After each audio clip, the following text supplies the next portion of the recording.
Just in my lifetime, the average middle-aged woman or man in the US is about 25 to 30 pounds heavier than they were when I was a boy. Since 1960, the prevalence of adult obesity in the United States has more than tripled, from 13% in 1960 to 42% today. Since 1970, the prevalence of obesity has more than tripled among children, from 5% in the early 70s to 17% today. I like to note that since Obamacare went into effect in 2013, giving upwards of 20 million Americans more access to medical care, obesity in America has increased from 36% to 42%. So going to the doctor clearly isn't a very effective way of combating obesity. Now, nobody should be fat shamed or skinny shamed. We're not trying to hurt anyone's feelings here, and we're trying to stay on point in a debate about health. But we can't pretend when we discuss health and nutrition that obesity is anything other than a disease state. Being obese is statistically associated with greater all-cause mortality, heart disease, hypertension, cancer, type 2 diabetes, stroke, high cholesterol, fatty liver disease, gout, kidney disease, fertility problems, respiratory problems, arthritis, and more. And when you have what's called metabolic syndrome, this group of conditions that are linked, obesity, heart disease, high cholesterol, type 2 diabetes, hypertension, each condition contributes to the other. Is it the obesity that causes the hypertension that causes the heart disease? Well, about 75% of people who have hypertension are obese.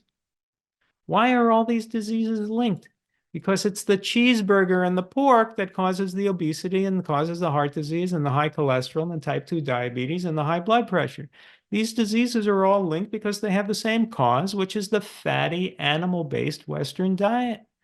Now, it's not only animal foods that make the Western diet fatty. Oil is also a factor, but all those fatty foods can result in high cholesterol teaming up with saturated fat to create atherosclerotic plaques that attack the arteries and ultimately the heart.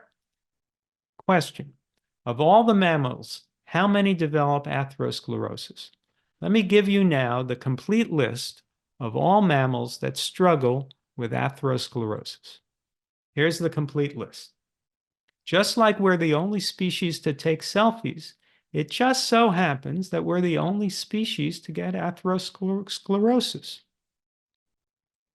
Now, we should have been able to deduce that we're herbivores since the year 1913, when a Russian fellow named Nikolai Nikolaevich Anichkov, working at a lab in St. Petersburg, fed cholesterol from egg yolks to some poor unsuspecting rabbits, and thereby brought on atherosclerotic plaque and lesions.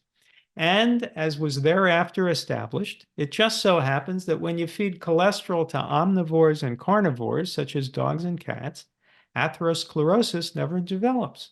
Atherosclerosis, therefore, is a disease that develops only in herbivores. And it develops, of course, in humans. It brings on heart disease. Therefore, humans are herbivores. We're the only animal to develop atherosclerosis because all the other herbivores don't eat meat. You'll never find a rabbit eating a hamburger. And all the omnivores and carnivores are biologically protected against developing the disease. Atherosclerosis only affects meat-eating herbivores, and we are the only species stupid enough to qualify. Getting back to fat. Americans are way too fat. And animal foods are, of course, extremely fatty, often with 50% or more of their calories coming from fat. And we know that the saturated fat and trans fats in meat and dairy are particularly dangerous. You would think that we've arrived at a no-brainer, as the obvious lesson becomes eating animals damages our bodies because, among other factors, they're simply too fatty. But Americans can't give up on eating animals, certainly not just because the science tells them to do so. So along comes the keto diet to try to convince you that eating the bulk of your calories from fat is a good thing. You may ask, how could it possibly be good for Americans to eat more fat, if they're already eating tons of fat and they're extremely fat and sick? That should be a rhetorical question. And yet the keto geniuses have come up with an answer, and I swear I'm not making this up. They claim that eating a lot of fat is good for you because as long as you can manage to eat fat and almost nothing but fat all day long, it leads to the state of ketosis, which they admit gives you bad breath and constipation and dehydration and fatigue and brain fog and increases your risk of developing kidney stones and gout and osteoporosis. And still, amazingly enough, it's highly desirable to achieve that wonderful state of ketosis in which fat rather than carbohydrate becomes your fuel because, wait for it, there are people who claim they've lost weight that way. That's it. That's the reason for this obscenely unnatural diet in which you have to be scared of apples. Unfortunately, a good deal of the weight those keto dieters lost may have been water weight, since a high protein, high fat diet is going to stress your kidneys as they struggle to expel all that unwelcome protein and acid load. In order to attain the glorious state of ketosis, you need to consume something like 80% of your calories as fat. 80%. Roast beef is not nearly sufficient. It's way too lean. In order to reach 80% of your calories as fat, you'll need to put a stick of butter on your roast beef and wash it down with some oil. See this picture of a fatty cut of meat? To make this meal fatty enough for the keto diet, at very least, you'd have to get rid of the broccoli and the potatoes, and you might have to add some cheese. People actually strive to attain this glorious, unnatural state of ketosis, in spite of the bad breath and constipation and dehydration and brain fog and kidney stones and passing out, because they believe it'll make them nice and trim, really.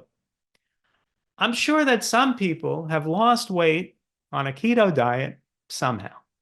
But what is the logic of saying that you should risk all kinds of known health risks in order to allegedly lose weight, when you can clearly lose weight on a healthy whole foods diet of plants and only plants? If you want to add more fat to your diet, if you're trying to gain weight, for example, or if you feel better when you eat a little more fat, there are healthy plant options, nuts and seeds, avocados, olives. There's no problem obtaining fat on a plant-based diet. The healthiest fats you can find are in flax seeds, chia seeds, hemp seeds, avocados, and walnuts, plant foods that are all high in omega-3 fatty acids.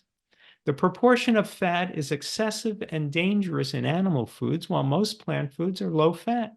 And the plant foods that are rich in fat, nuts, seeds, avocado, have much healthier fat profiles than animal foods. Given that the fat in meat, eggs, and dairy is excessive and has the slight drawback that it can make you fat and sick and diabetic and can kill you, whereas most plants are healthfully low in fat, we can conclude that fat is a slam dunk. You're far better off getting your fat in the right amount from plants. The score is now plants 4, animals 0. So where can the advantage possibly be in animal foods? There's only one macronutrient left, and there'd better be a significant advantage to animal foods in that category to compensate for losing badly in the first 4 categories. You know what the waiters ask? What's your choice of protein? Chicken, pork, beef, or fish? Well, this begs the question, is meat a protein? No, meat is not a protein. That's PR propaganda. If you're arguing with a meat eater, don't let them call meat protein. They've been conned. Don't let them con you. Meat is roughly half protein and half fat, so we could just as well call it a fat. You don't get to pick your favorite macronutrient and label a food accordingly. Ben & Jerry's chocolate chip cookie dough vanilla ice cream has 5 grams of protein in a serving. Maybe we should label that a protein too. Meat is not a protein. Meat is muscle tissue from a dead animal, full of fat and cholesterol and toxins and endotoxins, as well as protein. In what the New York Times called, quote, the most comprehensive large study ever undertaken of the relationship between diet and the risk of developing disease, popularly known as the China study, Dr. T. Colin Campbell demonstrated that animal protein is carcinogenic. It's high in the amino acid methionine, which is implicated in the growth of cancers. Methionine restriction, which implicitly means animal food restriction, has proven to be a useful cancer-fighting strategy. Dr. Campbell's work proved that it just so happens that while animal protein brought on cancer, plant protein did not. Therefore, there should really be no dispute that plant protein is superior to animal protein. It's also superior because it's not excessive. Excessive protein does the human body no good because the body cannot store protein. You simply excrete it. And an overload of protein causes an acid load that stresses the kidneys. To make the case that you need animal protein to live or to thrive, you have to argue that you can't build muscle well on a vegan diet and that vegans must be falling down all over the place. But that's just not true. This is an image of the vegan bodybuilder Robert Cheek. Quarterbacks like Tom Brady and Cam Newton and many other football players played as vegans. Novak Djokovic is vegan. Venus and Serena Williams are plant-based. Many sprinters and ultra-endurance athletes are vegan.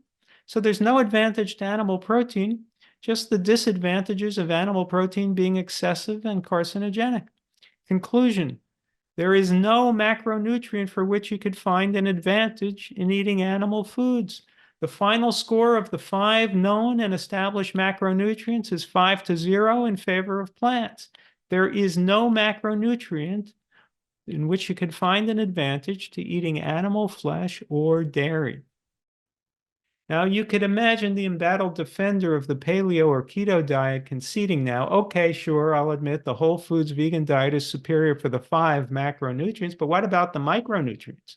Vitamins, minerals, antioxidants? Beef is full of vitamins and minerals. Well, where does a cow get its vitamins and minerals? From eating plants. There isn't a single vitamin or mineral that we need to cycle through an animal in order to obtain it. We could obtain it the way the animal does, from eating plants. And antioxidants are hugely important. They prevent oxidative stress to brain cells, to heart cells, to your eyes, to your organs. They reduce inflammation. They can prevent cancer. And they're essentially only in plant foods. You don't eat sausage to gain antioxidants. You eat berries and grapes and celery and beets, all kinds of fruits and vegetables.